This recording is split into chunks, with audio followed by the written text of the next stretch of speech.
The brass band was still warming up when Maya Brooks reached the metal barricade.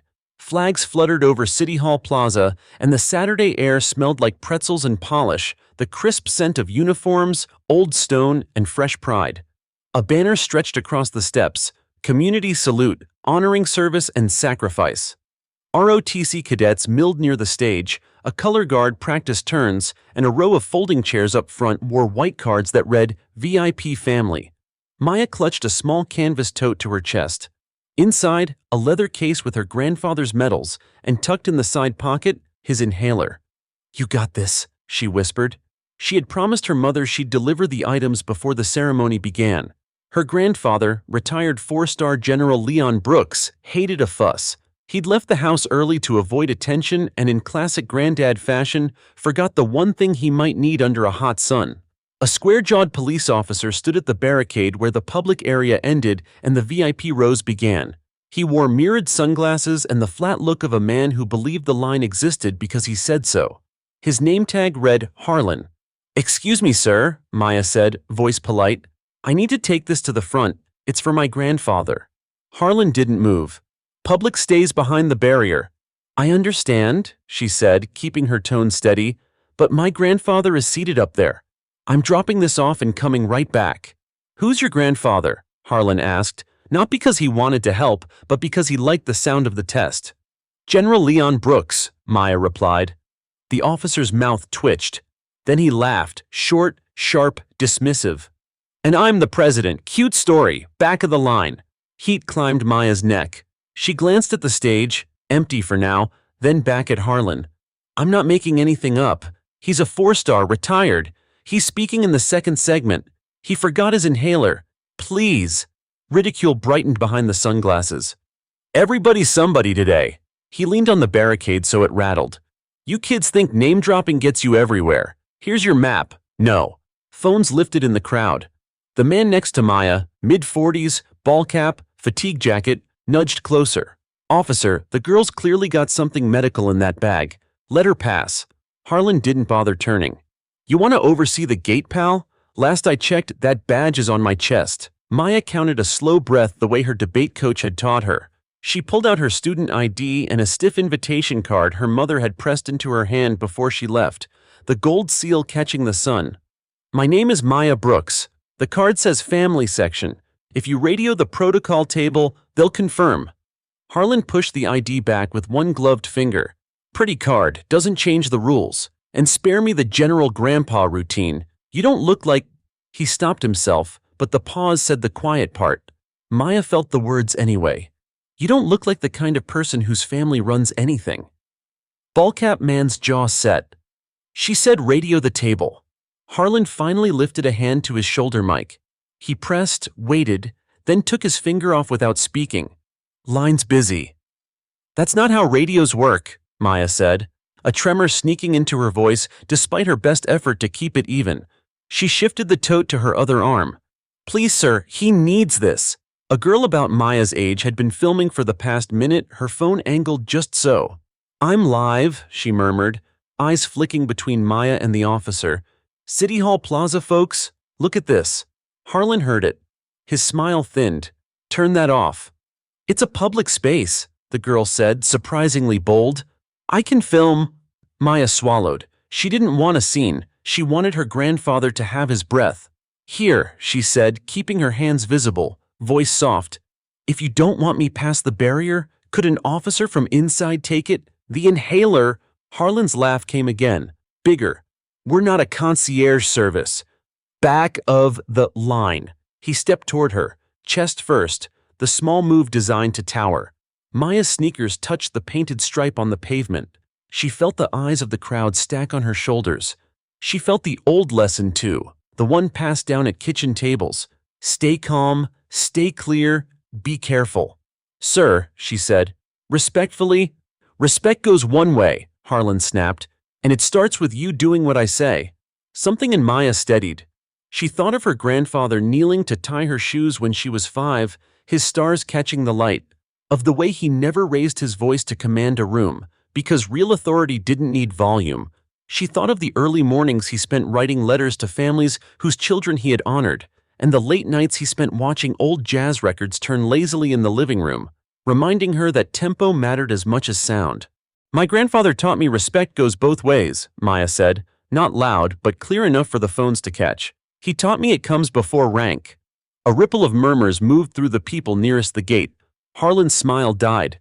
He set his hand on the barricade and gave it a hard shake. "Last warning." "Officer," Ballcap Man said, voice climbing, "it's an inhaler." Before Harlan could reply, a ripple ran through the crowd near the curb, a shift in focus, a wave you could feel before you knew why. Heads turned toward the street.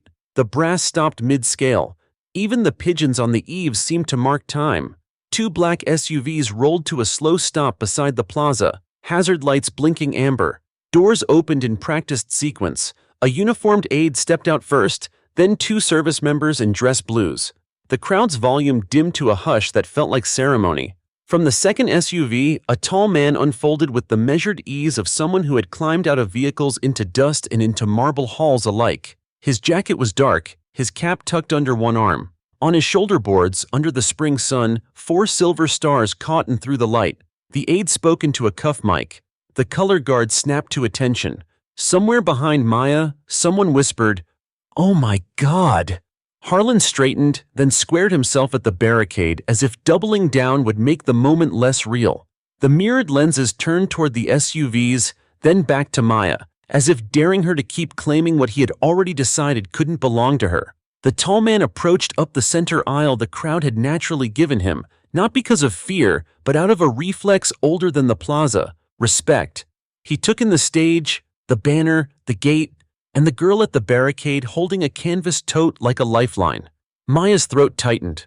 For a heartbeat, she was 6 again, sitting on the kitchen counter while he poured pancake batter into star shapes. For a heartbeat, she was simply a granddaughter with a promise to keep. She lifted the tote. "Granddad!" The word rang like a bell through the hush. General Leon Brooks stopped just short of the barricade. His gaze slid from Maya to Harlan, then down to the white VIP family cards beyond. He didn't raise his voice. He didn't have to. "Is there a problem here, officer?" he asked, and the question landed like a gavel. Harlan's jaw worked. The sunglasses suddenly looked like a wall he wished he could hide behind. Maya held the tote a little higher, her voice steady now. "I brought what you forgot." In the reflection of Harlan's lenses, the 4 stars glinted like a simple, undeniable fact. For a moment, the plaza was carved into stillness. The only sound was the faint hiss of the microphone being tested on the stage and the distant creak of a flagpole rope. Every eye fixed on the man in the dark uniform, the 4 stars catching sunlight like points of steel. General Leon Brooks's presence was not theatrical. It was effortless. He didn't stride or posture. He simply stood, posture erect, gaze firm, authority radiating from him as naturally as breath. Years of command clung to him, the kind of gravity that silences rooms before words are spoken. Officer Harlan shifted his boots against the asphalt. He had faced crowds, protesters, loudmouths at bars. None of them had ever made him feel small, but standing in front of Leon Brooks, he felt suddenly transparent. The general looked to Maya, his voice calm but heavy with expectation. "Did you tell him who you are?" "Yes, sir," Maya answered, her fingers tight on the tote strap. He laughed. The crowd murmured. Phones tilted closer. Harlan's throat bobbed. He forced a scoff. "Anyone can say they've got a fancy relative. How was I supposed to know?" The general cut him off without raising his tone. "By listening." The single phrase seemed to vibrate against the stone of City Hall. Reporters pushed forward, cameras zooming. The young girl who had been streaming live whispered to her phone, "You're seeing this right now. General Brooks himself. This is happening." Comments exploded across the feed, hearts and shocked emojis racing upward. Ballcap Man folded his arms with grim satisfaction. "Told you." Maya stepped closer to her grandfather, relief softening her features. She held out the tote. "You forgot this." Brooks took it, resting his hand briefly on hers in gratitude. Then he turned back to Harlan. "This young woman is my granddaughter. She came here with courtesy and respect, and you mocked her." Harlan tried to summon authority, but his voice cracked under the weight of dozens of eyes. "Sir, I was just following protocol. We can't let anyone through." "Protocol," Brooks repeated slowly, as though testing the word for cracks. "Protocol never requires disrespect. If your rulebook teaches you otherwise, then your rulebook is wrong." A shiver ran through the crowd. It wasn't just the words. It was the certainty behind them, the absolute clarity of a man who had commanded thousands but never forgotten the value of one. On the stage, an event coordinator whispered urgently into a headset. Uniformed aides hustled down the steps toward the barricade. They moved quickly but not frantically. Professionals who knew the general's displeasure was a storm no schedule could outrun. Harlan took a half step back. "Look, I didn't mean anything by it. She doesn't look like—" The unfinished sentence fell like lead. Gasps erupted. Phones surged higher. The general's eyes narrowed, not in anger but in the deep, quiet disappointment that burned hotter than fury. "She doesn't look like what, officer?" Harlan's lips pressed shut, but silence offered no rescue. Brooks turned slightly, addressing not just the officer but the crowd, the cameras, the city itself. "For decades I served this country. I stood in deserts, in jungles, in frozen fields, with soldiers of every race, creed, and color. I buried friends whose names you'll never know, and I learned one truth. Respect is not earned by the shade of your skin or the shine of your rank. It is given because we are human, nothing less." The plaza erupted in applause. The brass band, caught in the swell, struck a proud note. Even the pigeons scattered skyward. Maya's chest swelled. She had seen her grandfather speak at graduations, at funerals, at parades, but never had she felt the words slice so close to her own heart. The aides reached the barricade. One lifted it easily, gesturing Maya and the general forward. As Brooks passed, he fixed Harlan with a final glance. "One day you may learn that authority without humility is nothing but noise." Harlan's face reddened. He stood rigid, but the power had drained from him, leaving only a man exposed. Maya and her grandfather walked through the gap side by side. Phones followed, capturing every step. The livestream comment section overflowed. Chills.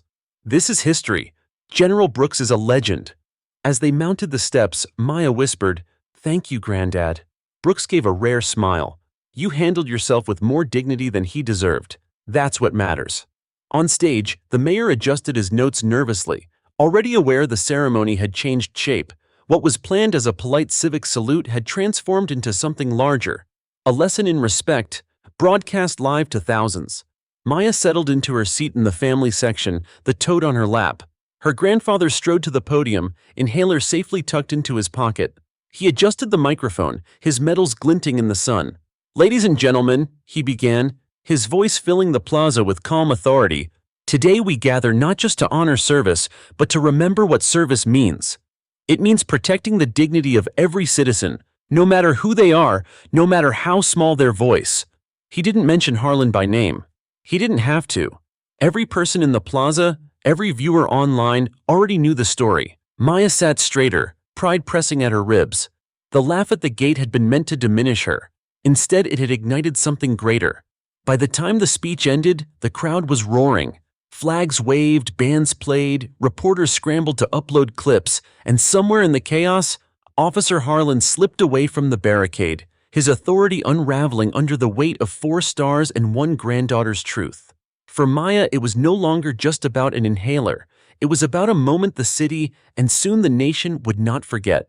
By Monday morning, the plaza incident had escaped the city's borders. Clips of General Brooks stepping through the barricade, stars glinting, and Maya lifting the canvas tote had spread across news feeds like sparks across dry grass. The caption most networks chose was simple: "Respect is not optional." Every angle of the encounter played on loop.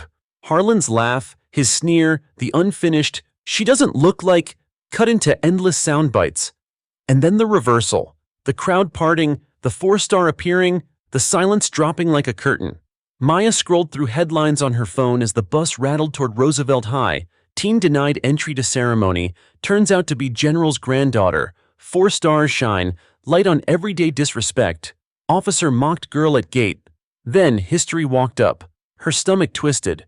She hadn't asked for any of it. She had only wanted to deliver an inhaler. Students whispered as she boarded the bus. Phones tilted, screens glowing. One boy grinned. "Yo, that's the girl from the video." Maya slid into a seat, tugging her hoodie low. Priya, her best friend, flopped beside her. "You're trending in 3 countries, Maya. Do you understand how insane that is?" "I didn't do anything," Maya muttered. Priya nudged her shoulder. "You stood your ground." That's everything. At Roosevelt, the principal summoned her to the office before first bell. The office smelled like lemon polish and coffee gone cold. Principal Ruiz clasped his hands, eyes darting to the TV in the corner, replaying the clip yet again. Maya, the district wants to assure you they are reviewing the officer's behavior, he said, quoting carefully. Reporters may come to the school. We'll do our best to shield you, but I don't want interviews, Maya said quickly. Ruiz nodded. That may not be entirely in your control. Just remember, you handled yourself with dignity. That matters more than anything. Outside, students crowded her locker. Some asked for selfies. Others offered quiet words. Proud of you. That was brave. But not every look was kind. One boy scoffed. She got lucky. If her granddad wasn't famous, nobody would care. His words stung because there was truth buried inside. Priya snapped back. Doesn't matter why it blew up. What matters is people saw how she was treated. The boy shrugged and walked off, leaving Maya with the echo of doubt. Meanwhile, the police department scrambled. Spokespersons issued statements about misunderstandings and procedural errors. But the video didn't look like a misunderstanding. It looked like arrogance, broadcast in high definition. Talk shows buzzed. One host said, "This isn't about protocol. It's about respect denied because of bias." Another countered, "It's one officer, not the whole force." The argument spilled across airwaves, dinner tables, and social media feeds. Hashtags sprouted. #respect at the gate. #listen first. #4 stars. For dignity. At home that evening, the Brooks family gathered around the dinner table. The smell of roast chicken filled the kitchen, but conversation carried heavier weight. General Brooks sat at the head, posture still military straight even in his cardigan. "They're making more of this than I intended," he said gruffly, "but perhaps it's necessary." Maya's mother frowned. "Dad, she's 16. She didn't ask for this spotlight." The general looked at Maya. His gaze was steady, not harsh. "History rarely asks permission, Maya. It simply arrives. How you meet it? That's what defines you." Maya poked at her potatoes, unsure whether to feel honored or crushed by the weight. The next day, reporters swarmed outside Roosevelt's gates. Microphones thrust forward, voices called her name. Security guided her through the crowd, but not before a journalist shouted, "Maya, how did it feel when the officer laughed at you?" She wanted to shout, "It felt awful." She wanted to say, "It felt like every time I've been dismissed before." But instead, she kept walking, head high, remembering her grandfather's words about dignity. That night, she scribbled in her notebook, "I didn't plan for this, but maybe this isn't about me anymore. Maybe it's about everyone who's been laughed at when they spoke the truth." Meanwhile, Officer Harlan faced suspension pending investigation. His name trended online for all the wrong reasons. Commentators dissected his smirk frame by frame, his dismissive wave, his words hanging unfinished. Some defended him, but most saw the obvious: a child disrespected until her power couldn't be denied. On Friday, the mayor called a press conference. Maya watched from the living room couch, Isaiah perched beside her. "We are grateful for General Brooks's decades of service," the mayor said, "but equally, we must recognize the dignity of every citizen. No one should be dismissed, mocked, or denied simply because of who they are. The city will review its training protocols immediately." The crowd applauded. Reporters shouted follow-ups. Isaiah nudged his sister. "That's you, sis. You made them listen." Maya shook her head. "Granddad made them listen." "No," Isaiah insisted. "You did. If you'd stayed quiet, nobody would have seen him at all." Maya thought of the barricade, of the heat in her cheeks, of the tote clutched like a shield. Maybe Isaiah was right. That weekend, Maya and her grandfather walked together in the park. The air smelled of cut grass and distant food trucks. "Granddad," she asked, "what if this all goes away? What if it's just a viral video that people forget?" Brooks slowed his steps, watching a flock of geese ripple across the pond. "Then you live with dignity anyway. Respect is not a headline, Maya. It's a choice you carry whether anyone films it or not." She let the words sink in, deep as roots, and for the first time since the laugh at the gate, Maya felt steady. By Monday, the story was no longer just a city headline, it was national. Morning shows ran the clip of the barricade on repeat. Anchors shook their heads, analysts debated, and commentators drew bigger lessons. "This isn't just about one officer," a panelist said on a primetime segment. "It's about a culture that dismisses voices until rank or power forces them to listen." Another chimed in. If that girl hadn't been the granddaughter of a four-star general, would anyone have cared? That's the question we should all be asking. Maya watched from the couch, a blanket wrapped around her shoulders. Her phone buzzed non-stop. Texts from classmates, messages from strangers, even emails from journalists. Each ping felt heavier than the last.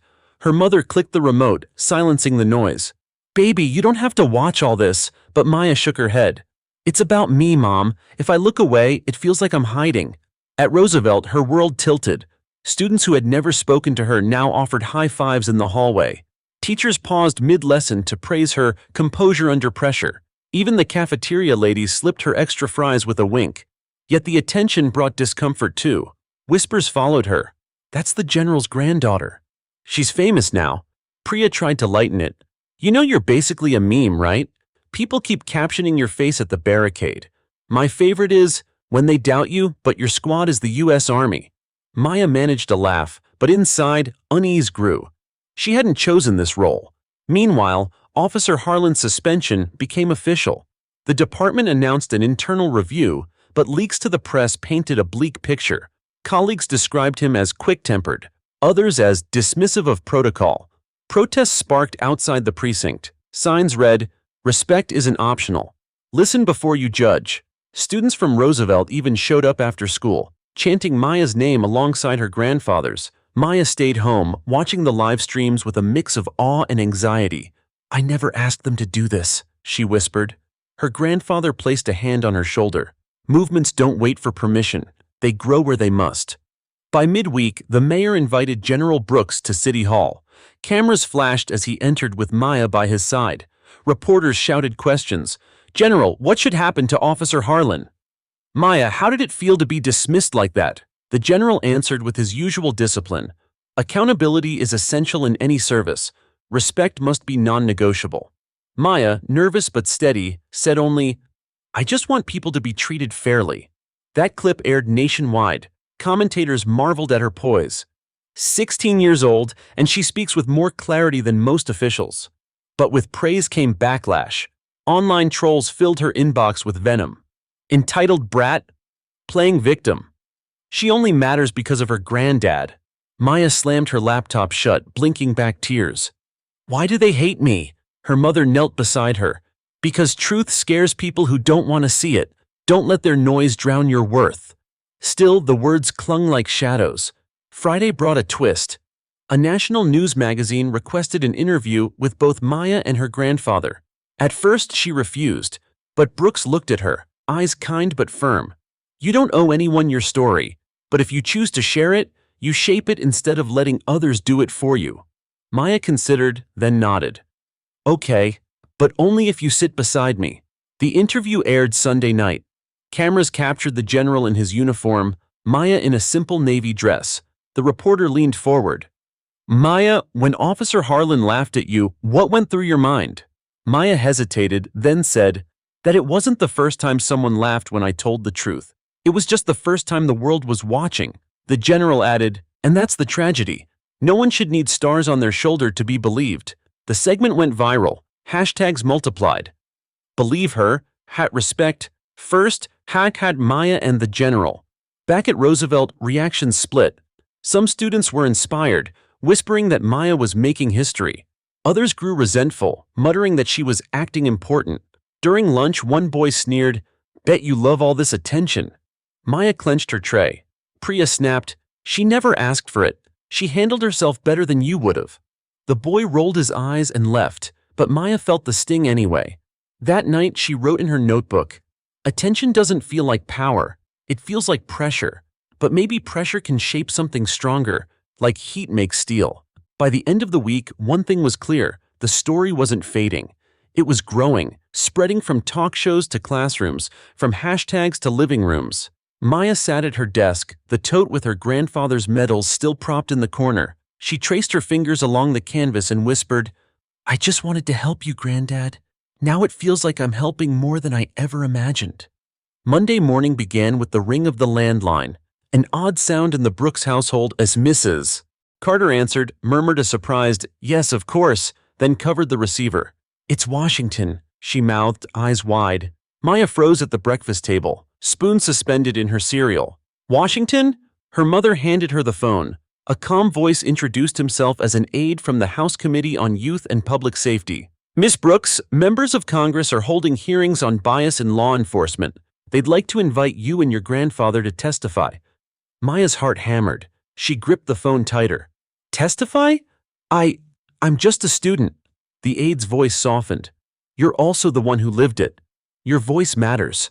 At school, the news spread faster than morning announcements. Priya all but exploded with excitement. Washington, do you know what this means? You're about to make history. Jordan, camera in hand as usual, added, You gotta vlog this, Maya. People want to see behind the scenes. Maya groaned. It's not a field trip, it's Congress, and I don't even know what I'd say.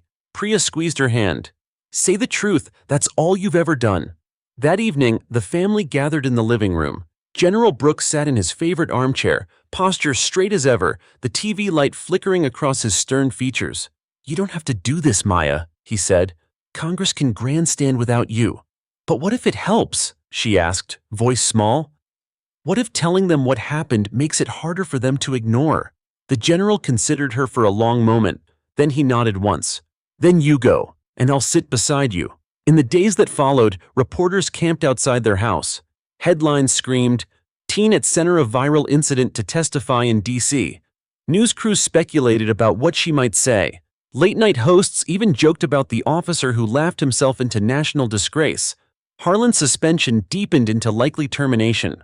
Leaked reports suggested he might face charges for misconduct. His defenders dwindled, though a few hardline voices still claimed he was set up. Maya tried to block it all out. She buried herself in homework, but focus slipped. At night, she lay awake, staring at her notebook. What if she froze in front of Congress? What if her words made things worse? The morning of the trip, the family rose before dawn. They boarded a black SUV provided by the committee, city lights fading into highway gray.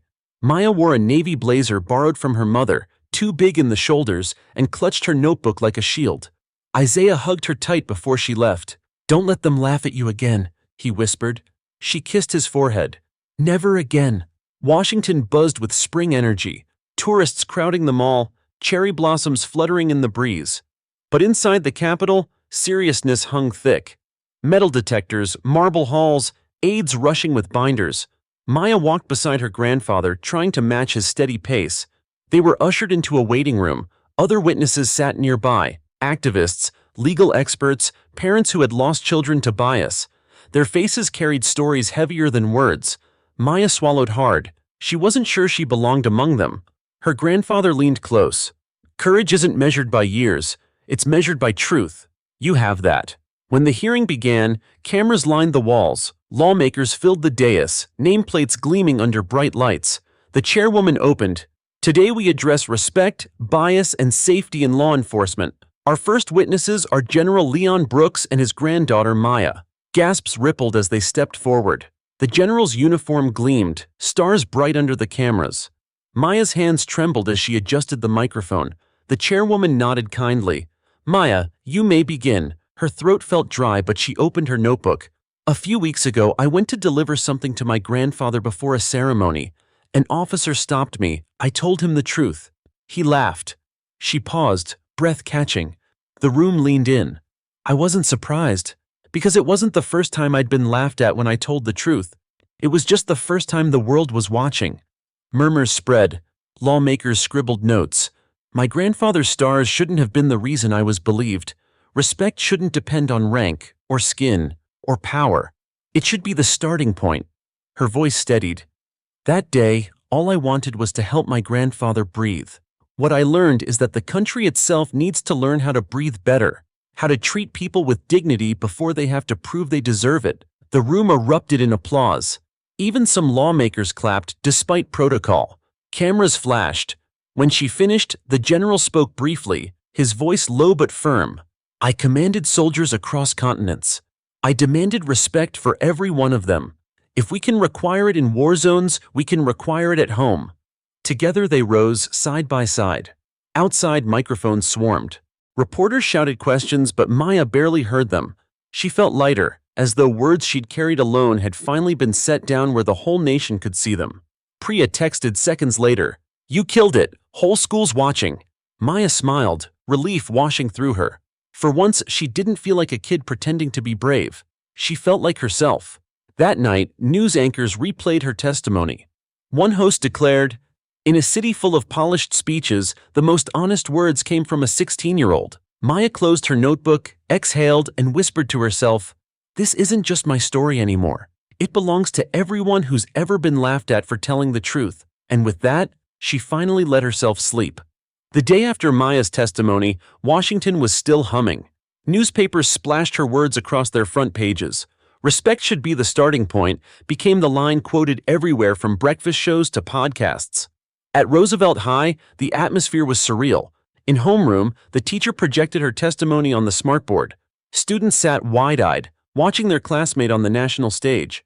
Priya whispered, "Do you even realize you're viral all over again?" Half the school changed their profile pics to screenshots of you at the microphone. Maya flushed, tugging her hoodie tighter. "I don't want to be a profile pic. I just wanted people to listen." "They did," Priya said simply. In Washington, lawmakers debated late into the night. Clips of Maya's words were cited on the House floor. One representative declared, "If a 16-year-old can teach us about dignity, shame on us for needing the lesson." Meanwhile, activists across the country latched onto her testimony. Marches in Chicago, Los Angeles, and Atlanta carried signs quoting her, "Respect is the starting point." Hashtags surged again. #respect first, #Maya speaks, #listen and believe. But the attention wasn't all supportive. Conservative talk shows called her a child coached by activists. One commentator sneered, "She's just playing the victim card. Without her grandfather's stars, nobody would care." The words cut, especially when Maya stumbled across them online. She slammed her laptop shut, heart pounding. "Why do they keep saying that?" she muttered. Her grandfather, sipping tea at the table, set the cup down. "Because truth unsettles those who've grown comfortable ignoring it. You didn't ask for this fight, Maya, but once you stepped into it, you showed them something they can't unsee." Back at Roosevelt, not everyone reacted kindly. A boy muttered in the hallway, "Bet she thinks she's famous now." Another scoffed, "She only matters 'cause of her general granddad." Priya shot back, "She matters because she spoke up, something you clearly don't have the guts to do."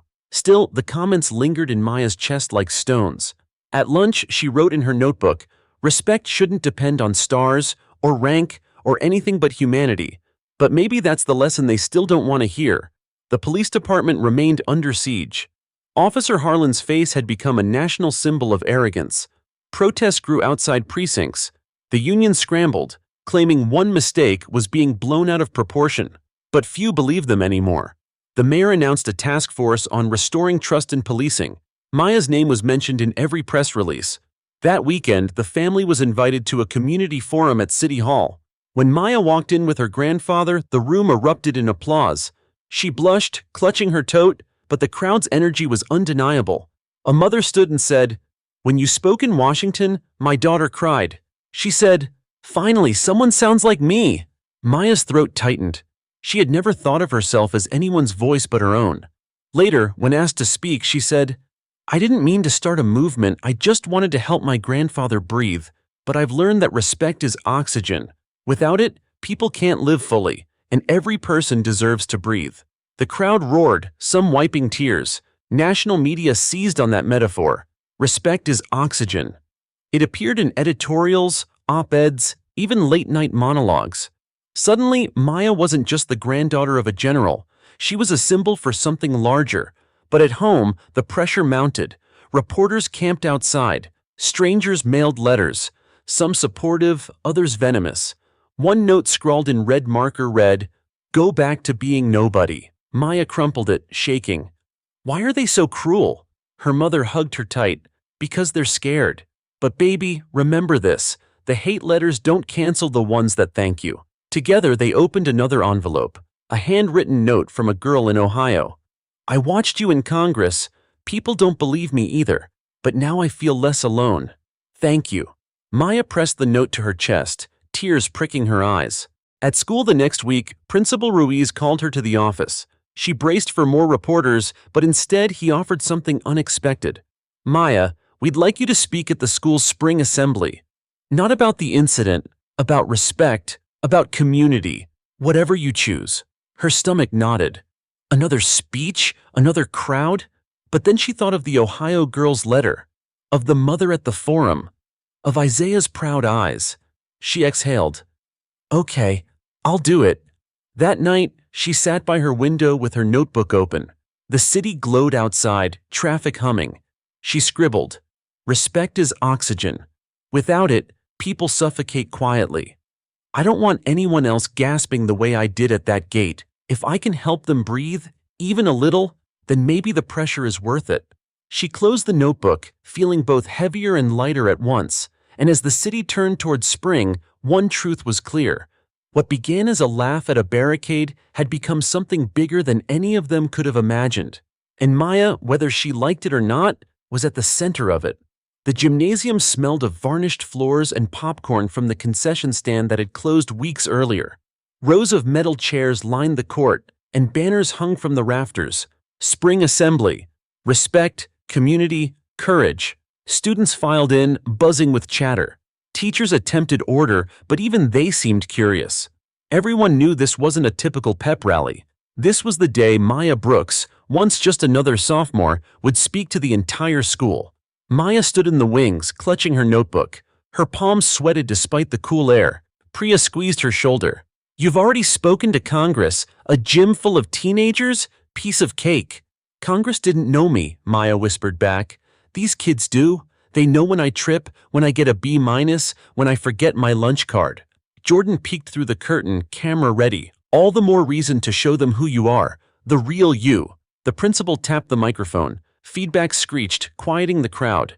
"Today, we welcome someone who has shown us the meaning of courage, not because of her last name, but because of her character. Please welcome Maya Brooks." Applause erupted. Cheers echoed against the high ceiling. Maya's legs felt like stone as she walked to the podium. But when she saw Priya grinning and Isaiah waving from the front row, her heartbeat steadied. She opened her notebook, then closed it again. She didn't want to read. She wanted to speak. "When I walked to that barricade a few weeks ago," she began, voice carrying farther than she expected, "all I wanted was to deliver an inhaler to my grandfather. Instead, I got laughed at." The gym hushed. It wasn't the first time someone laughed when I told the truth, but it was the first time the world heard it, and I've been asking myself, why does it take a 4-star general for people to believe a 16-year-old girl? Murmurs rippled through the rows. Teachers shifted uncomfortably. She lifted her chin. "Respect shouldn't be a prize you earn after proving yourself. It should be the starting point. Without it, you're left gasping. Respect is oxygen, and every one of us deserves to breathe." The words hung in the air, heavy yet freeing. A boy from the back shouted, "But what if people don't deserve it?" Laughter flickered, but Maya answered calmly, "Then you show them anyway, because respect says more about who you are than about who they are." Silence followed. The kind of silence that means something landed. She continued, "I'm not here because of stars on a shoulder. I'm here because all of you deserve better. Better from each other. Better from the systems meant to protect us. If we can demand it in front of cameras and Congress, we can live it here, in this gym, in these halls." Applause rose, first hesitant, then roaring. Students stood, clapping, chanting, "Respect, respect!" The sound shook the bleachers. Principal Ruiz wiped his eyes discreetly. Teachers exchanged looks, realizing the culture of the school was shifting before their eyes. Maya stepped back from the podium, her chest heaving, tears threatening but held at bay. She hadn't planned for this reaction, but she felt it deep in her bones. This was bigger than her now. Afterward, students crowded her in the hallway. Some asked for hugs, others simply said thank you. One freshman whispered, "I get laughed at all the time. You made me feel seen." Those words meant more than any headline, but not everyone was pleased. A group of older boys leaned against the lockers smirking. "Guess she's our new principal now," one muttered.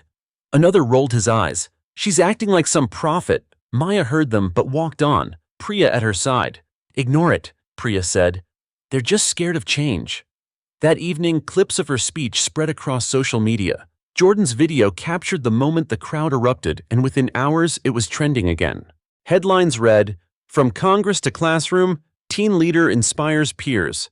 Maya sat at her desk, scrolling through comments. Some were cruel, but many were grateful. "Wish my school had someone like her."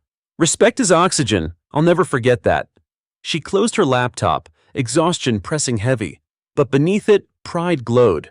At dinner, Isaiah couldn't stop talking. You sounded like a superhero. Everybody was chanting. Even Coach Parker looked like he wanted to cry. Mrs. Carter smiled. Baby, I hope you know what you've started. General Brooks leaned forward. And I hope you know the responsibility that comes with it. Crowds are loud, but true leadership is quiet consistency. Maya nodded. She understood. Words were powerful, but living them daily was the harder task. Before bed, she opened her notebook again. She wrote, Today, I wasn't just my grandfather's granddaughter. I was me, and maybe that's enough to change something, not just in Washington, but right here at home. She set the pen down, exhaled, and allowed herself a rare smile. The Monday after the assembly, the city felt different. Roosevelt High buzzed like a hive, students replaying clips of Maya's speech on their phones. Teachers referenced her words in class discussions. Even the bulletin board near the cafeteria displayed a printout of her line in bold letters, "Respect is oxygen." But the ripples traveled farther than the school walls. Local news replayed the gymnasium footage, anchors marveling at the roar of the students. One columnist wrote, when a 16-year-old captures the moral compass of a generation, perhaps adults should listen. At home, Maya scrolled through messages from strangers, college students, parents, even veterans. One wrote, your words reminded me of why I served. Another, I showed my daughter your speech, she walked taller today. Maya felt both overwhelmed and humbled. She hadn't meant to spark a movement, yet here it was, growing without her. Meanwhile, the police department faced mounting scrutiny. Officer Harlan's hearing loomed, and leaks from the internal review painted him as unfit for duty. The union tried to defend him, but their press conferences drew more hecklers than supporters. Signs outside read, Accountability now. The mayor convened a public task force, including community leaders, parents, and even students. To Maya's shock, she received an invitation to join. At dinner, she read the letter aloud. Isaiah nearly fell out of his chair. You're on the mayor's task force? That's like superhero status. Her mother smiled cautiously. It's an honor, baby, but it's also a lot of pressure. General Brooks nodded. Remember, titles don't matter if the work isn't real. Join only if you're ready to do the work. Maya folded the letter. I'll do it. Not because I want the spotlight, but because I want things to change. The first meeting took place in City Hall's oak-paneled chamber. Maya sat at a long table beside pastors, lawyers, and activists decades older. She felt small at first, clutching her notebook. But when the chair asked for comments, she found her voice. I've seen what disrespect does to a person in 5 seconds flat, she said. We can't train dignity into people with a slideshow. We need accountability, and we need to start by listening to those who are dismissed the most. Heads nodded around the table. A pastor leaned over afterward and whispered, Don't let anyone tell you you're too young. You spoke more truth in 5 minutes than some folks manage in years. At Roosevelt, life was far from ordinary. Some classmates treated her like a hero. Others grew resentful.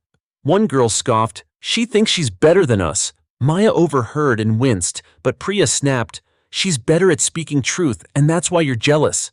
Still, the whispers weighed on her. That night, she wrote, Maybe I didn't ask to lead, but maybe leading means carrying both the cheers and the resentment. Either way, I can't walk away now. The pressure on the city intensified. National outlets picked up the story of the task force. Headlines read, From schoolyard to city hall, teen helps shape policing reform. Commentators debated whether a high schooler should have influence. Supporters argued she represented the generation most affected by bias. Critics sneered that she was being used. Maya tried not to read the nastier takes, but they found her anyway. She cried quietly one night, and her grandfather found her at the kitchen table. They'll try to tear you down because they can't unhear you, he said softly. But remember, Maya, noise fades. Truth endures. The next week, the task force held a public forum at Roosevelt's auditorium. The room overflowed. Parents, teachers, students, reporters. When Maya took the microphone, a hush fell. I'm not here as anyone's granddaughter, she began. I'm here as a student who was told her words didn't matter. But we all know what happened when the world listened. So let's make listening the rule, not the exception. Applause thundered, cameras flashed, but outside the auditorium, a small group of counter-protesters gathered. Their signs read, Support the police. Don't let kids write policy. The chants were loud, angry. Maya glimpsed them through the glass doors as she left.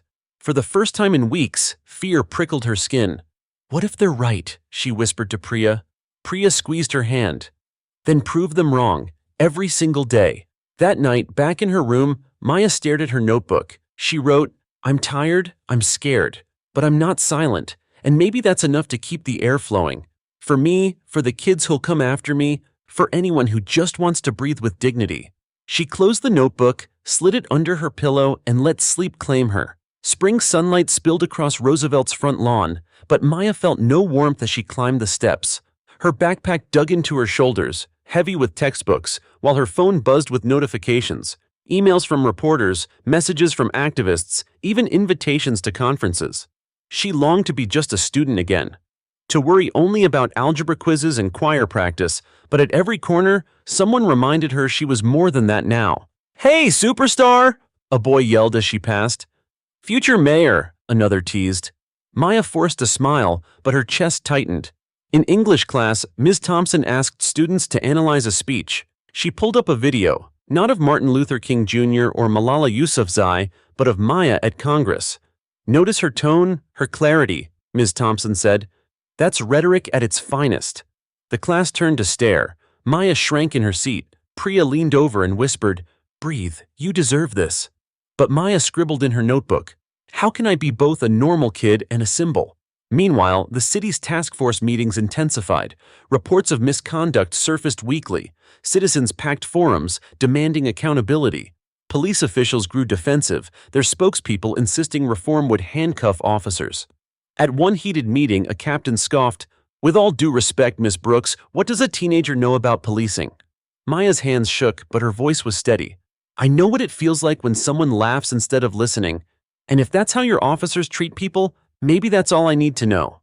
The room erupted in applause. The captain's face reddened, and for the first time, Maya felt her own words strike like steel. At Roosevelt, backlash simmered. A group of students started an anonymous page mocking her. Photoshopped images, cruel captions. One post read, Respect is oxygen? Somebody turn off her air supply. Maya found the page late at night, tears stinging her eyes. Why do they hate me for trying to make things better? She asked aloud. Her mother sat beside her, stroking her hair. Because change scares people, and because when you shine, it exposes their shadows. But baby, don't let their cruelty define your worth. Still, Maya shut her laptop with trembling hands. The following weekend, the Brooks family attended church. The pastor paused his sermon to praise Maya's courage. Congregants surrounded her afterward, thanking her, asking for photos. Isaiah tugged her sleeve, whispering, You're like a celebrity here. But as they drove home, Maya stared out the window. I don't feel like a celebrity. I feel like I'm on stage all the time, and I don't know how to step off. Her grandfather answered quietly, True leaders never step off. They learn to carry the stage with grace. National media attention only grew. A late-night host joked, 16-year-old Maya Brooks schools Congress, someone give this girl a cabinet position. The audience roared with laughter, but Maya cringed watching the clip online. She didn't want to be a punchline, even a flattering one. At school, a teacher pulled her aside. Maya, the university downstate is offering you a summer fellowship in public policy. They were impressed by your testimony. Her heart pounded. Opportunities multiplied, but so did expectations. She wanted to say yes, but also wanted to scream no. She wanted to be free to sketch in her notebook without the world watching. That night, she confided in Priya. What if I'm not strong enough for all this? Priya squeezed her hand. Then lean on us. You don't have to carry it alone. The turning point came at a citywide youth rally. Hundreds of teenagers gathered in the park, waving signs with Maya's words. She was asked to speak last. As she stepped onto the stage, cheers thundered. Looking out at the sea of faces, she realized they weren't cheering for her. They were cheering for the possibility of being heard. My story started with one laugh at a gate, she told them.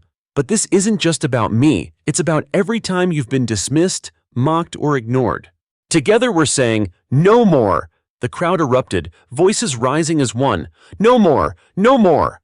For the first time, Maya felt lighter. The weight didn't vanish, but it spread, shared among thousands.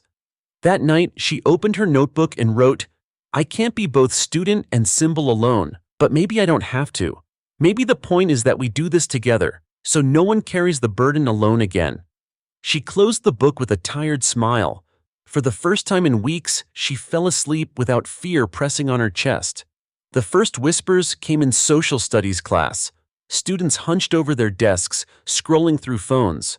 Priya leaned over and nudged Maya with her elbow. "You're on the homepage of 3 national papers, again." Maya's stomach nodded. She hadn't even finished her essay on Of Mice and Men, but apparently she was already a symbol for civil rights reform. When the bell rang, Jordan caught up to her in the hall, camera rolling. "Maya, you're trending again. Hashtag respect is oxygen just passed 1 million shares." Maya groaned. "Jordan, can you point that thing somewhere else?" "History doesn't wait, girl," he teased, but his grin softened when he saw the exhaustion etched on her face. That evening, at the Brooks family's dining table, Mrs. Carter scrolled through her tablet, reading aloud. "Senators are quoting you now, Maya. One said your words pierced the noise like sunlight." Maya poked at her green beans, appetite gone. "I didn't ask to be anyone's sunlight. I just wanted Granddad to have his inhaler." General Brooks set down his fork, gaze steady. "And yet, because you spoke with truth, leaders now must answer questions they avoided. That is not a burden to resent. It is an honor." Maya looked away. Honor felt heavy. 2 days later, the mayor announced that the task force's recommendations would be reviewed at the state level. Reporters descended on Roosevelt, filling the sidewalks. Cameras pointed at Maya as she tried to slip into school. A teacher ushered her inside, but the damage was done. Students crowded her locker. Some cheered, others sneered. One voice cut through. "She's not even elected. Why should anyone listen to her?" Maya turned, pulse racing. "For once," she answered, "because respect isn't about who's elected, it's about who's ignored, and too many of us have been ignored for too long." The hallway fell silent. Even the critics had no quick retort. Later that week, she received an invitation, this time from the governor's office. They wanted her to speak at the signing of a bill expanding the Safe Schools Act statewide. Priya squealed when she heard. "Girl, that's history! You have to say yes!" Maya hesitated. "What if I mess it up? What if they only see me as the general's granddaughter again?" Priya squeezed her hand. "Then you remind them you're Maya Brooks, and you remind them why they listened in the first place." The signing ceremony took place in the Capitol's marble rotunda, lawmakers in suits, cameras flashing, microphones lined along the podium. Maya's heart pounded as the governor introduced her. A young voice who reminded us what respect truly means. She stepped forward, palms slick, notebook trembling, but then she spotted her grandfather in the crowd, Isaiah beside him holding a handmade sign, "Let us breathe." Maya lifted her chin. "This law means no student should have to beg to be believed. Respect should be the first thing we give, not the last. Today, we're making that a promise." Applause thundered. Cameras clicked like hail on pavement.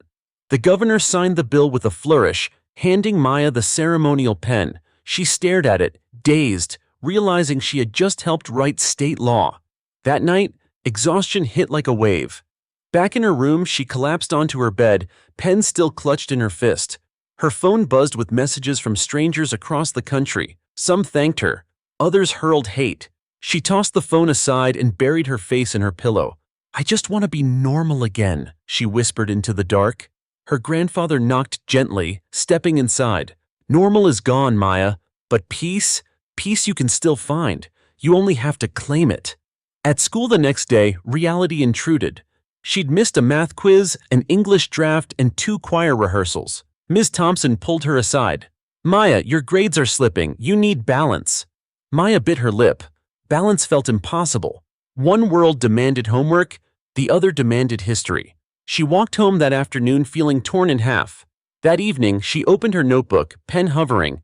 Finally, she wrote, "Two lives tug at me, student and symbol. I can't choose one without betraying the other." Maybe the answer isn't choosing. Maybe it's weaving them together, like threads in the same fabric. She closed the notebook and let out a shaky breath. Outside her window, the city glowed. Somewhere downtown, headlines flashed her name across screens. But in that quiet room, with ink drying on paper, she felt like herself again, just a girl writing, searching, breathing. And maybe, just maybe, that was enough to keep going.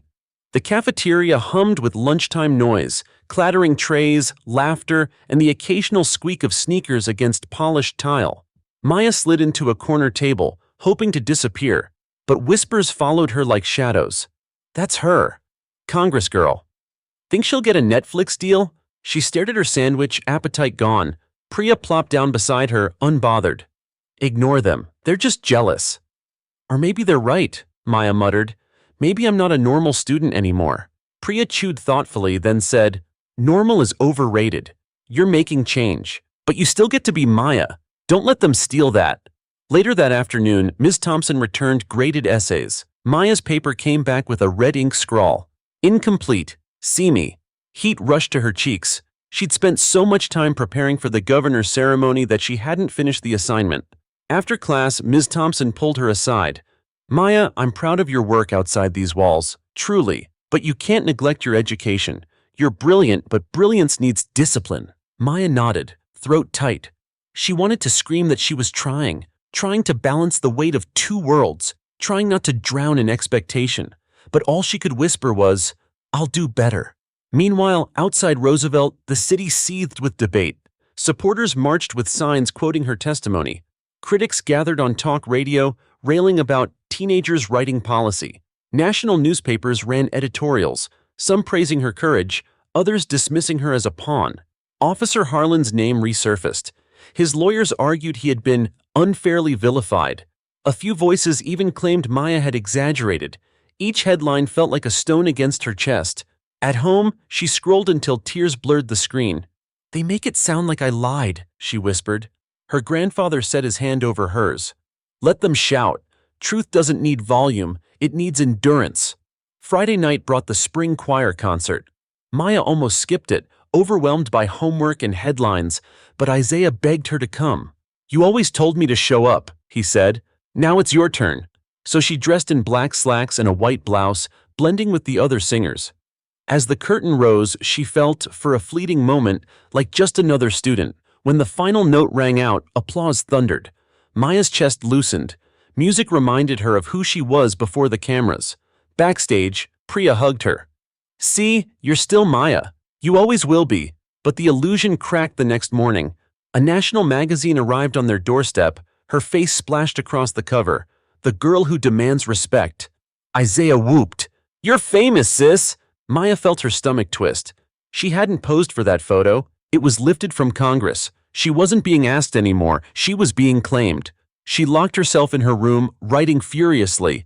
They take my face, my words, my story, and turn them into headlines I didn't write. Am I still the author of my own life, or just the subject of someone else's article? That afternoon, the task force met again. Officials debated policy changes, bickering over budgets. Maya sat quietly until a councilman sneered, Maybe we should let the teenager decide everything since she's the expert. The room chuckled uneasily. Maya's cheeks burned, but she steadied her voice. I don't claim to be an expert, but I know what it feels like to be dismissed. And maybe if more people at this table remembered that feeling, we wouldn't need task forces at all. Silence fell. The councilman shifted uncomfortably. Applause broke from the public gallery. Maya exhaled, heart racing. Once again, her truth had pierced the noise. At school the following week, Jordan approached with his camera. Maya, the youth rally downtown is this weekend. They want you to speak again. She hesitated. What if I'm just repeating myself? Then repeat it louder, Jordan said. Some people still haven't heard. Saturday, the rally filled the city park. Teenagers waved handmade signs. Respect is oxygen. Believe the youth. When Maya took the stage, chants of her name echoed. She gripped the microphone, looking out at hundreds of faces hungry for dignity. My grandfather's stars made the world listen, she began, but stars shouldn't be the price of respect. We all deserve it, right here, right now. The crowd erupted. Voices merged into a chant that rattled the sky. Right here, right now. Maya's chest swelled. The weight didn't vanish, but it felt shared, carried on hundreds of shoulders. That night, back in her room, she stared at her reflection. Tired eyes, ink-stained fingers, a heart torn between algebra homework and national headlines. She whispered to herself, I'm still Maya. I have to be. She opened her notebook and wrote one final line before bed. If respect is oxygen, then maybe my job isn't to breathe for everyone. It's to make sure no one gets their air cut off again. Sunday morning light filtered through the blinds, striping Maya's desk where her notebook lay open. She stared at the page, pencil unmoving. The youth rallies chants, "Right here, right now," still echoed in her head, but so did the whispers in school hallways, the smirks, the headlines that used her face without permission. Her phone buzzed, another notification. A national morning show replaying her speech. She tossed it onto her bed, pressing her palms against her temples. "I'm 16, she whispered. "Why does it feel like I'm 50? Downstairs, her mother called, "Maya, there's a reporter at the door." Maya groaned. "Tell them I'm studying." But when she peeked through the window, she froze. It wasn't just one reporter. A whole crew was camped outside. Cameras, microphones, lights. Neighbors peeked from their porches. General Brooks stepped onto the porch in his cardigan, arms folded. "This is a home, not a press room," he barked. Cameras clicked anyway. Maya tugged the curtain shut, heart pounding.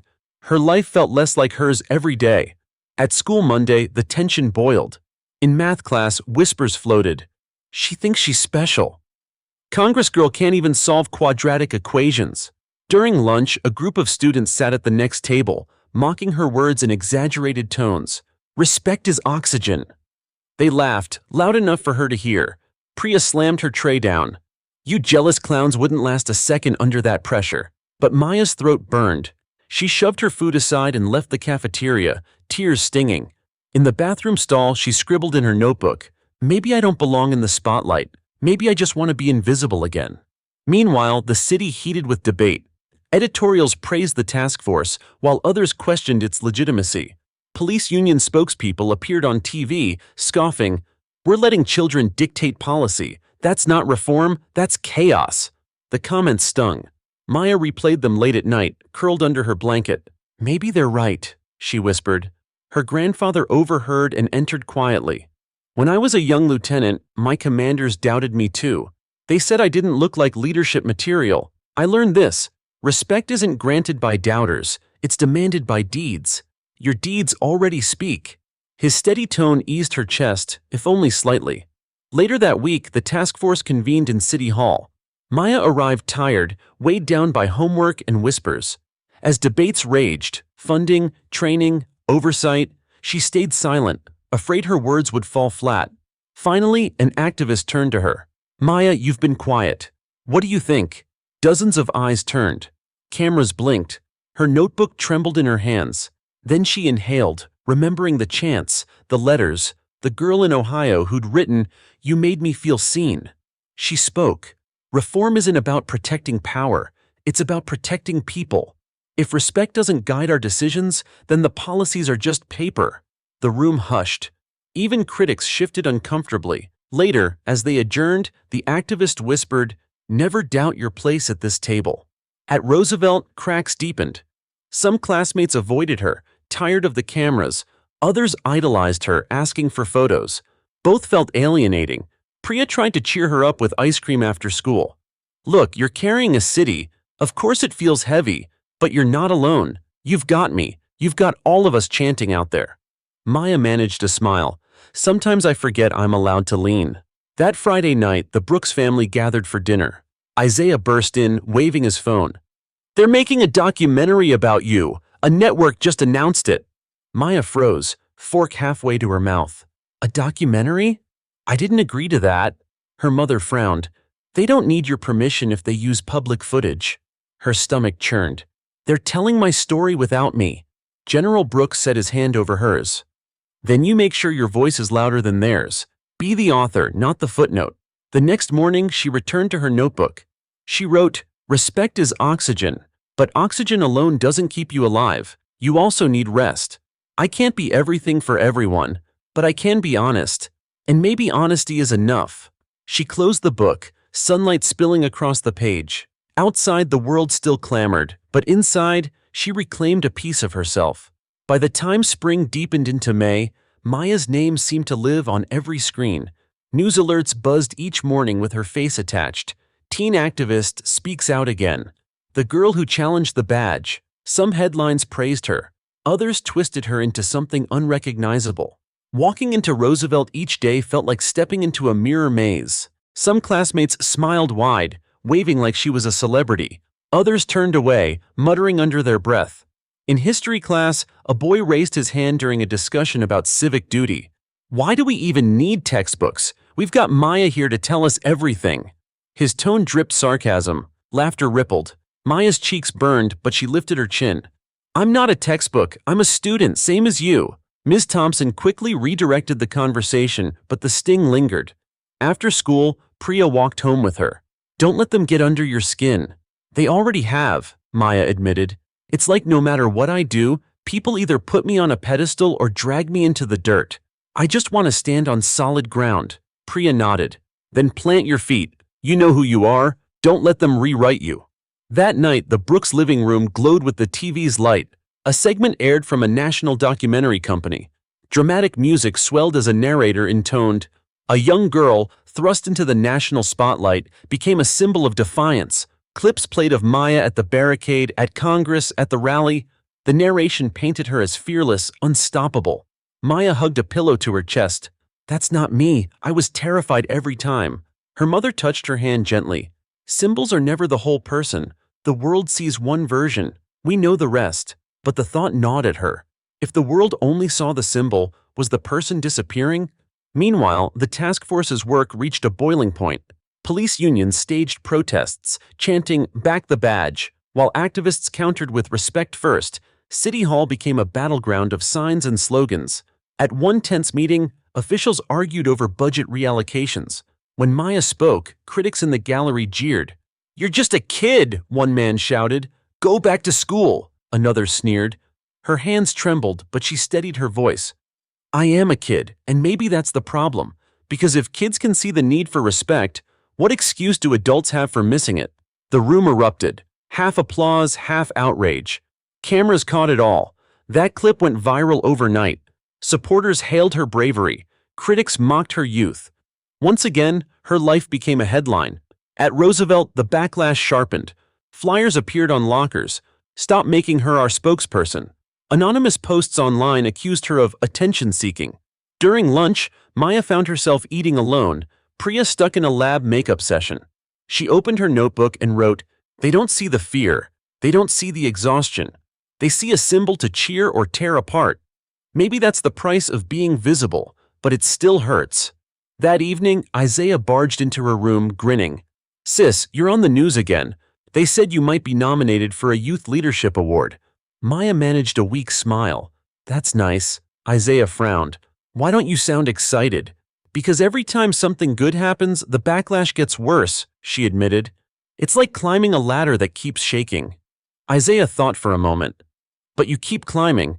That's what makes you brave." His words wrapped around her like a blanket.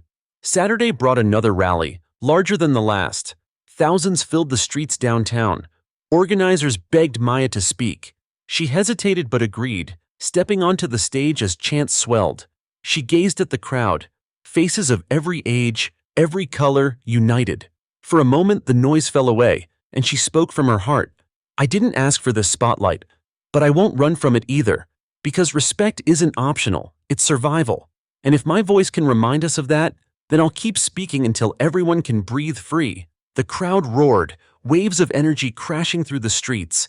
Cameras captured every word, every expression. That night, headlines blazed again. "Teen refuses to back down." Supporters flooded her inbox with gratitude, but the trolls returned too, louder than ever. Maya sat at her desk, pen in hand, notebook open. She wrote, "The symbol isn't the person. I need to hold on to myself, even as the world tries to turn me into a banner. I'm Maya. I'm 16. I'm scared. And I'm still here." She closed the notebook, exhaled, and whispered into the quiet, "Still here."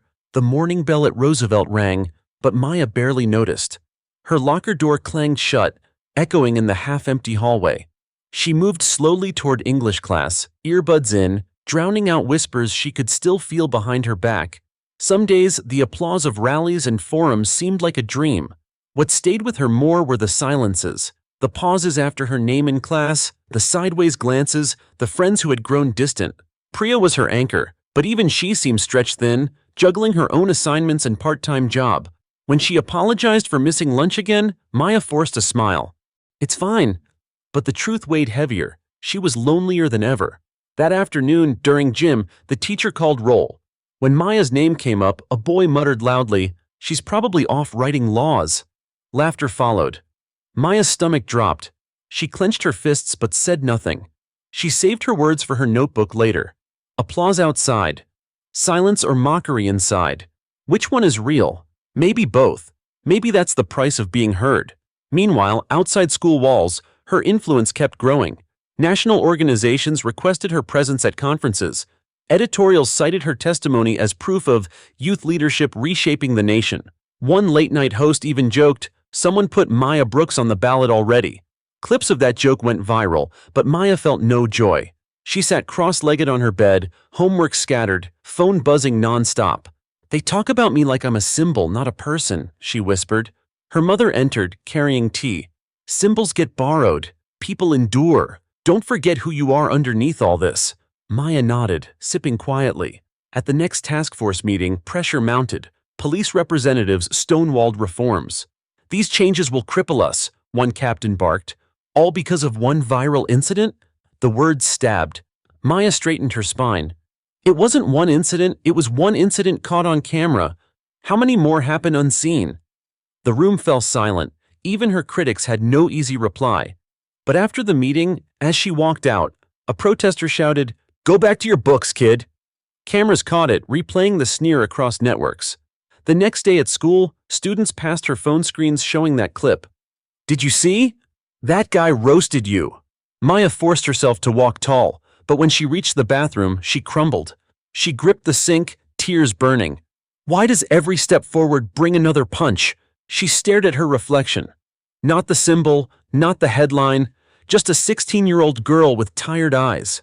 That evening, her grandfather found her at the kitchen table, notebooks and papers spread wide. He placed a hand on her shoulder. "You look like a soldier carrying 2 packs at once." "I feel like I'm failing both," she admitted. "I can't be a normal student and I can't be perfect for the movement either." Brooks leaned close. "No soldier fights alone, and no leader is perfect. You're not failing, you're human.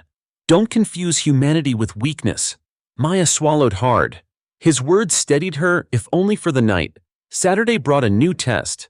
A national youth summit invited Maya as keynote speaker.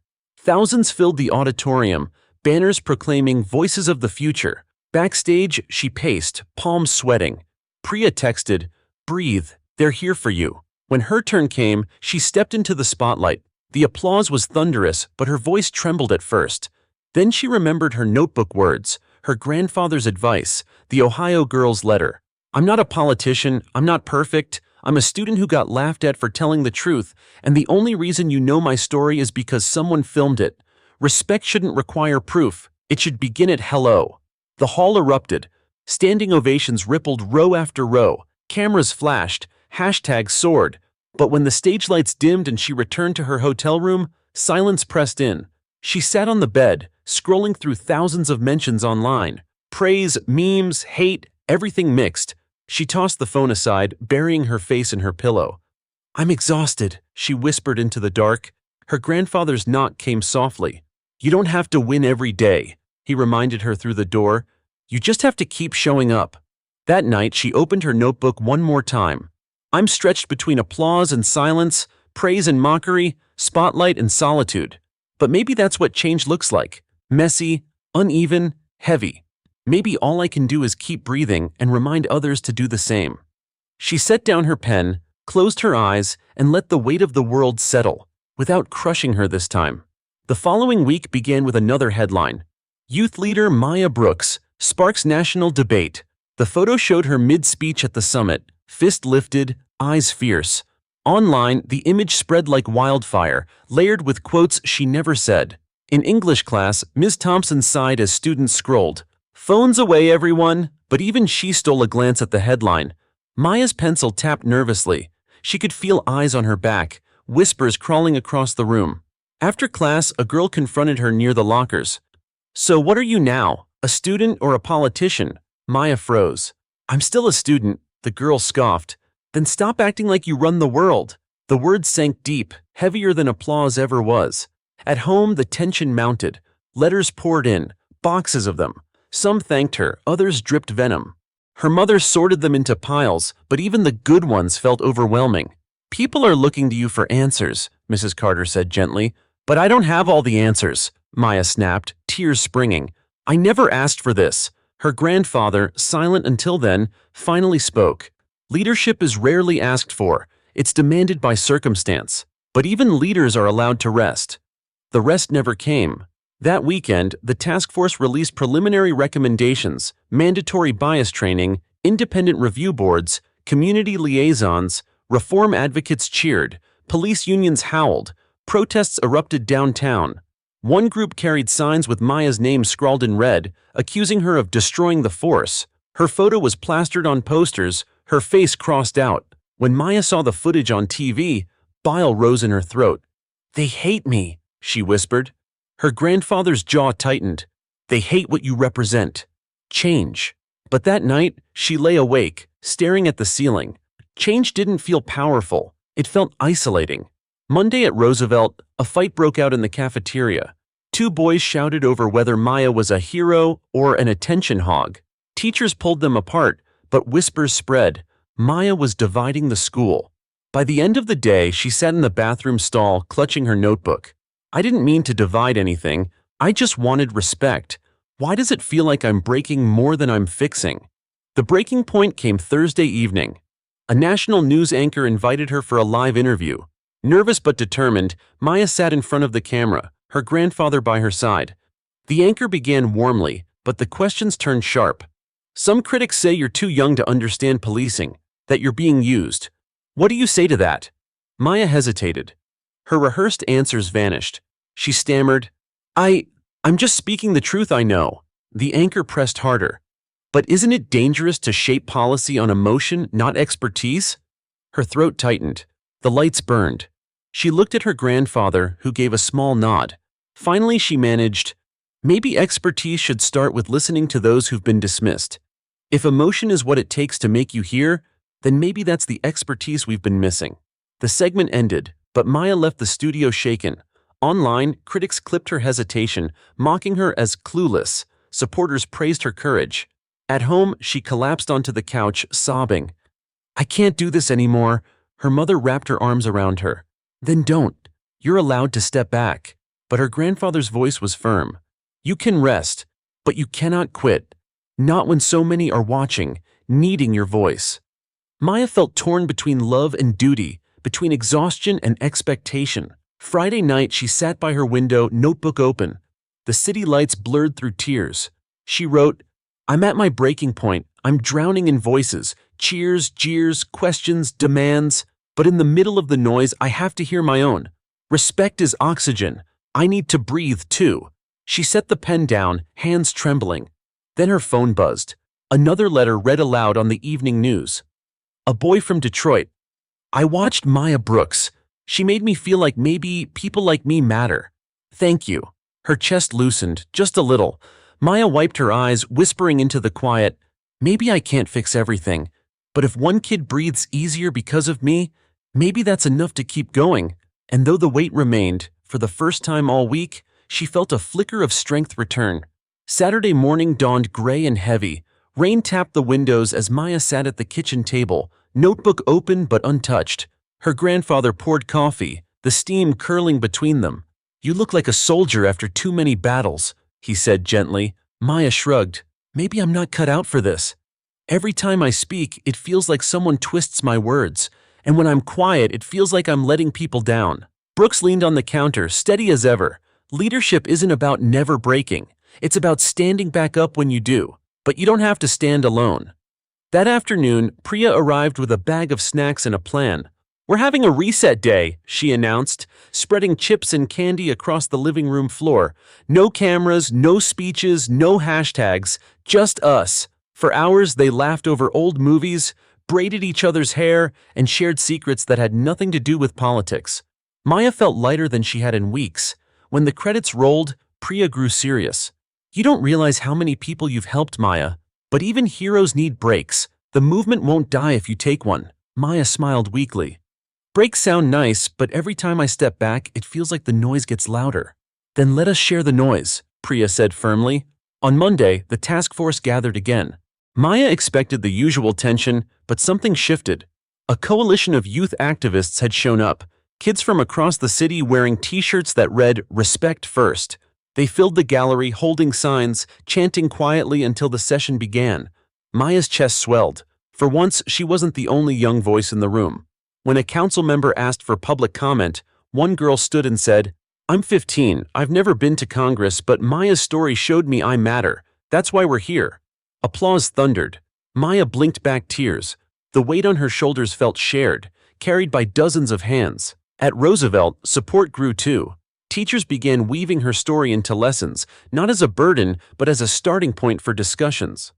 "What does respect mean in our classrooms?" one asked. Students who once mocked her now found themselves challenged to answer. Still, whispers lingered. A boy muttered, "She's milking it." But fewer laughed this time. More frowned, pushing back. Priya nudged Maya in the hallway. "See, you're not alone anymore." That weekend, the mayor invited task force members to a televised roundtable. Maya hesitated. The memory of her last live interview still burned. Her grandfather sat beside her. "This time, don't go in as a symbol. Go in as yourself. Speak the way you would to your classmates. Honesty is harder to twist." Maya agreed. Under bright studio lights, the moderator turned to her. "Maya, critics say reforms go too far. What do you say to them?" She took a breath. "I say reforms don't go far enough. Because if a girl needs 4 stars behind her to be believed, then respect still isn't real. And until every kid can walk through a gate without being laughed at, our work isn't done." Silence followed, then applause, from the audience, from other panelists. Even the moderator nodded. This time, when clips spread online, the headlines read, "Clarity from a teen voice." Maya exhaled in relief. For once her words hadn't been twisted, but the biggest change came from within her own school. Roosevelt's student council approached her. "We want to start a respect campaign," the president said. "Posters, assemblies, peer mediation. Would you help us launch it?" Maya's eyes widened. "Me?" "Yes, you, because you showed us what respect looks like." For the first time, the movement didn't feel like hers alone. It belonged to everyone willing to carry it. At home that night, Isaiah peeked into her room. "You looked happy today," he said. Maya nodded, notebook open on her lap. I finally get it. I don't have to do this alone. I just have to light the spark. Others can keep it burning." Isaiah grinned. "Told you you're a superhero." She laughed softly, scribbling in her notebook. "The breaking point isn't the end.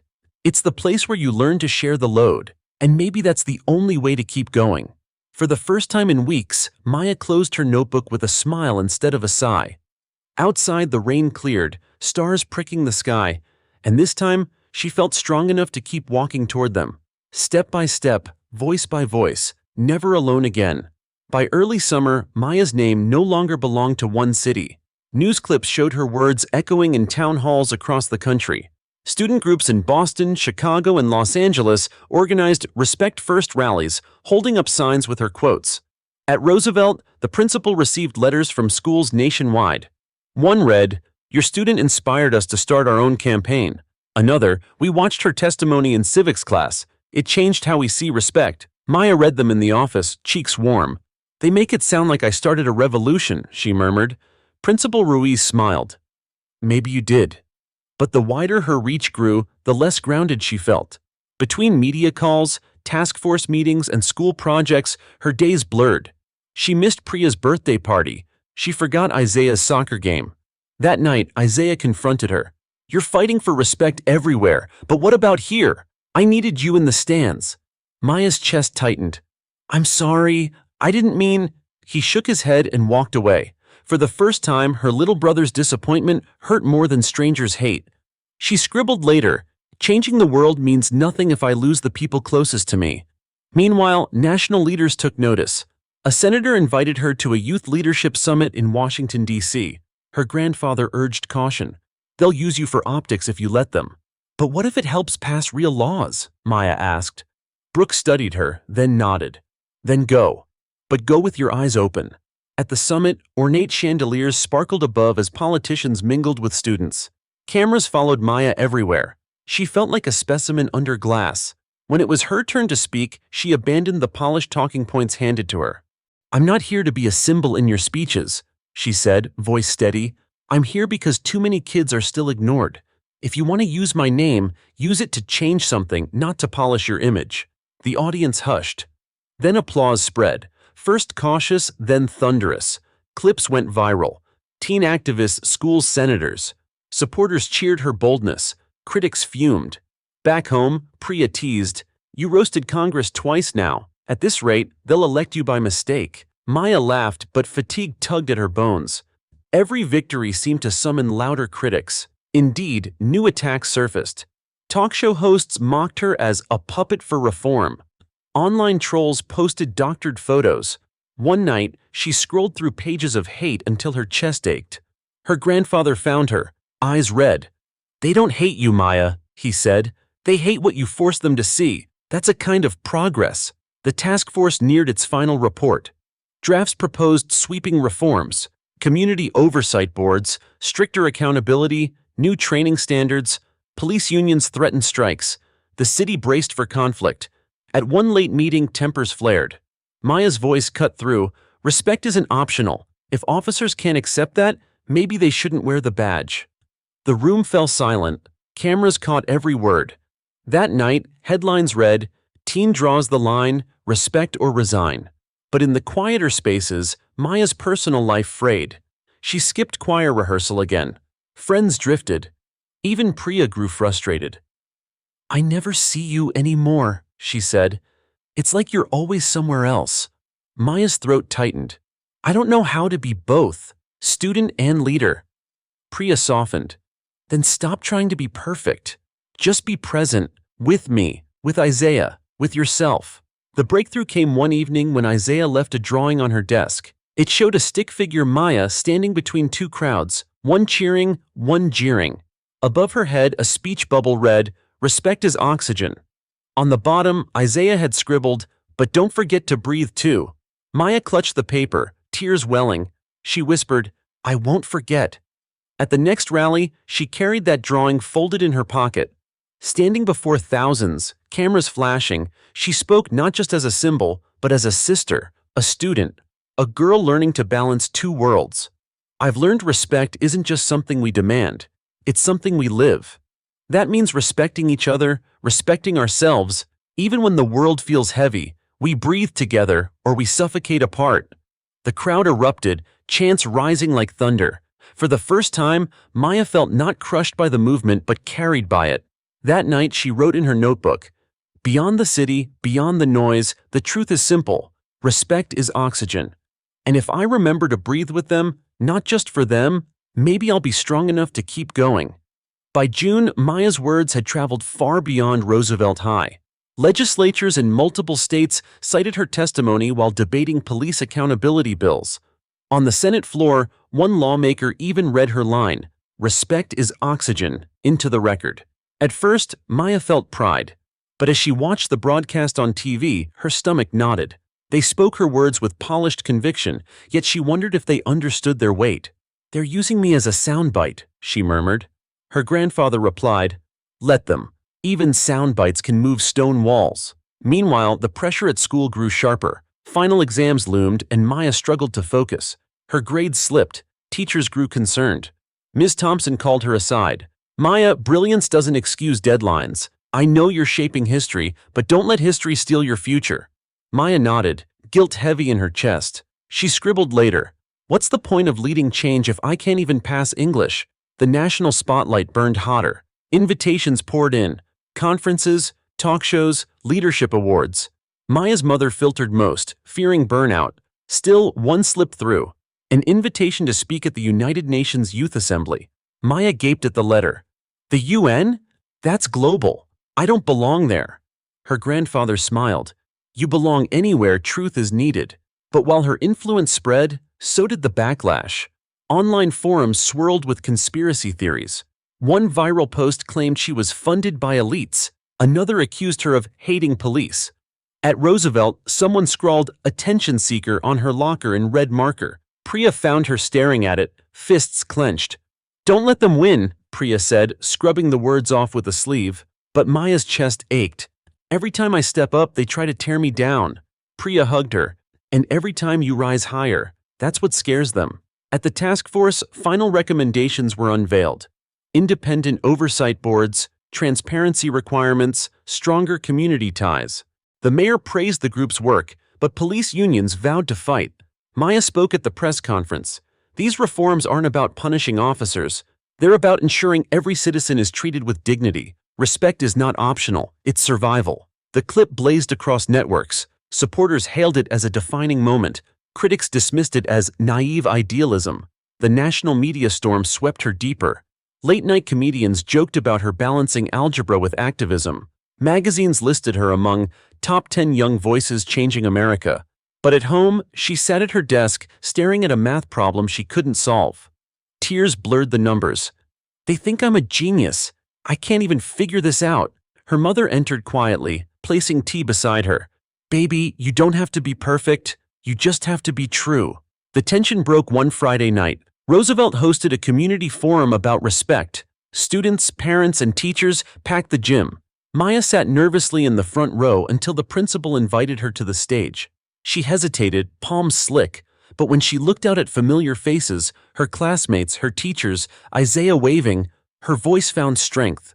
Respect can't just be something we cheer for on TV. It has to live here, in our halls, in our classrooms, in how we treat each other every day. Change doesn't start in Washington or City Hall, it starts right here. The crowd erupted in applause. Even some of her critics softened, nodding reluctantly. That night, she opened her notebook. The nation listens. But what matters most is if Roosevelt listens.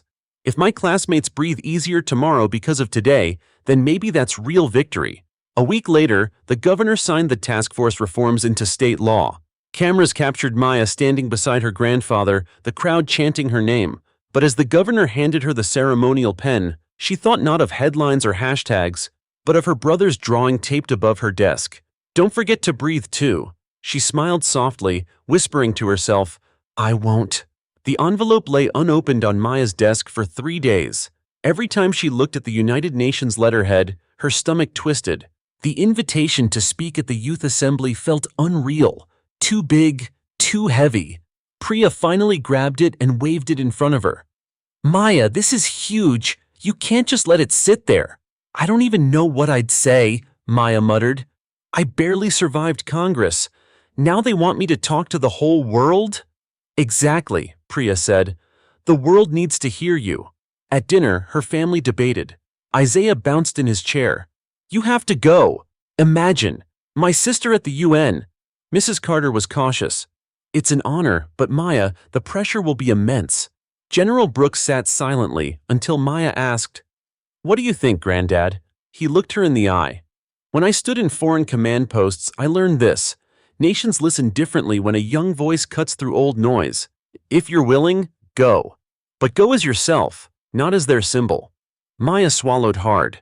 She wasn't sure who herself was anymore. The weeks leading up to the trip were a blur.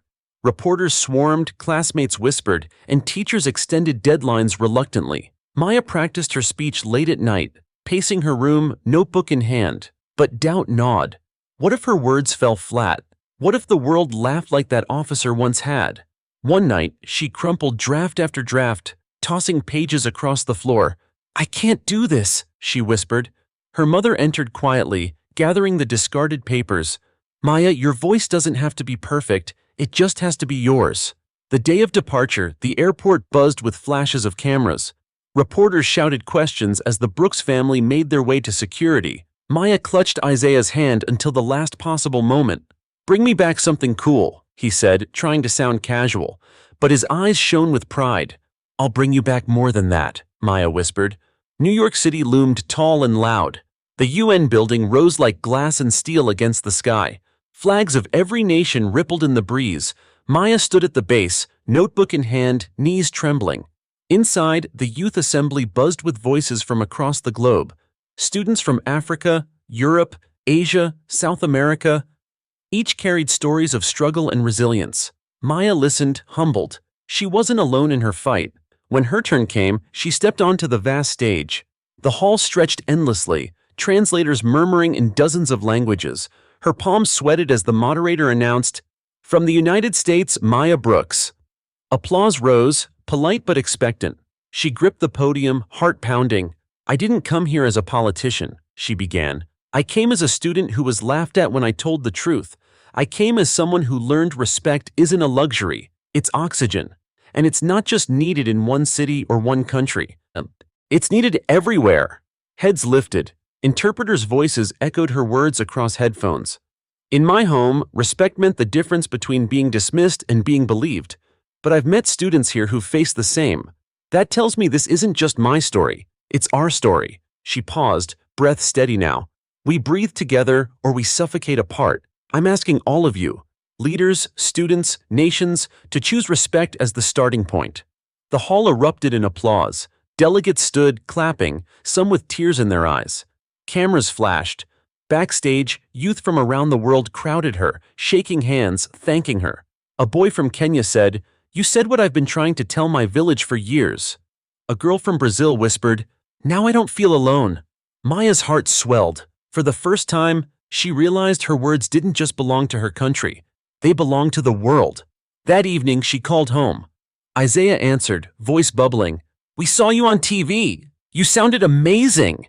Maya laughed, relief washing over her. "Thanks, little bro." Her grandfather's voice came next, steady and proud. "You carried yourself with honor, Maya. Remember, even generals only fight one battle at a time. Rest now." In her hotel room, she opened her notebook. "Today, I spoke to the world. And for the first time, I didn't feel crushed by the spotlight. I felt carried by it. Maybe respect isn't just oxygen. Maybe it's also fire, the kind that spreads, the kind that lights others so they can see their own path." She set the pen down, staring out at the skyline, lights blinking like stars. For the first time, she felt ready for whatever came next. The plane touched down just as dawn broke. Maya gazed out the window at her city, sunlight painting rooftops gold. She was exhausted, but something inside her had shifted. She wasn't just returning as the girl who once stood at a barricade. She was coming home as someone who had spoken to the world. At the airport, crowds of students, parents, and reporters gathered. Signs waved, "Respect first." "Welcome home, Maya."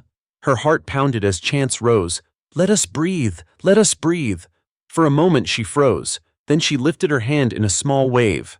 The cheer that followed felt less like applause and more like a shared heartbeat. Back at Roosevelt, normalcy seemed impossible. Yet as she walked through the halls, something was different. Teachers smiled. Students held doors open. The whispers that once mocked her softened into nods of acknowledgement. In English class, Ms. Thompson paused mid-lesson. "Maya, would you like to share something with us today?" Maya hesitated, then stood. Respect isn't just a slogan on posters or a speech in a big hall. It's in how we treat each other here. It's in listening before we laugh, in believing before we dismiss. If we can live that in our classrooms, then maybe the world outside will follow. Silence held the room. Then, slowly, students began to clap, not the roaring applause of rallies, but something quieter, more personal. At home that evening, Isaiah presented her with a new drawing. This one showed Maya standing not between two angry crowds, but surrounded by students, teachers, and neighbors. Above, he'd written, "Together we breathe." Maya's throat tightened. "It's perfect," she whispered. Her mother hugged her. "Baby, you've carried a heavy load, but look, you've taught others to carry it too." Her grandfather, standing in the doorway, gave a sharp salute. "Mission accomplished, but remember, missions don't end. They evolve." Maya saluted back, smiling through tears. A week later, the city held a ceremony at the courthouse. The task force's reforms had officially been signed into law. Leaders gathered, cameras flashing. Maya stood beside her grandfather, Priya, and Isaiah. The mayor stepped to the podium. "This city owes much to Maya Brooks. Her courage reminded us that respect must be the foundation of justice." He gestured for Maya to speak. She stepped forward, notebook in hand, but heart speaking louder. "These reforms are not the end. They are the beginning. Respect is not a policy you vote on once. It's a choice you make every day, and today we've chosen it together." The crowd erupted. Soldiers in uniform stood tall. Teachers, students, and parents cheered. Even some officers in the back bowed their heads. For the first time, Maya felt the city breathe as one. That night, she returned to her room and opened her notebook. Pages filled with months of pain, doubt, courage, and triumph stared back. She wrote one final entry. I was laughed at for telling the truth, but I kept speaking. And the world listened. Not because I was perfect, but because respect is too important to ignore. This story isn't just mine anymore. It belongs to everyone willing to demand dignity. Respect is oxygen. And now I know. We can all breathe together. She closed the book, a quiet smile tugging at her lips. The next morning, sunlight streamed through her window. Maya slung her backpack over her shoulder, ready for another day of school. Outside, kids waited for the bus, laughing and jostling. Life was moving forward. As she stepped onto the porch, her grandfather called after her, voice firm and proud. Keep breathing, Maya, and keep reminding them to do the same. She nodded, shoulders straighter, heart lighter. Because though her journey had begun with one cruel laugh at a gate, it ended here, with a city changed, a movement alive, and a promise made. Justice had found its place.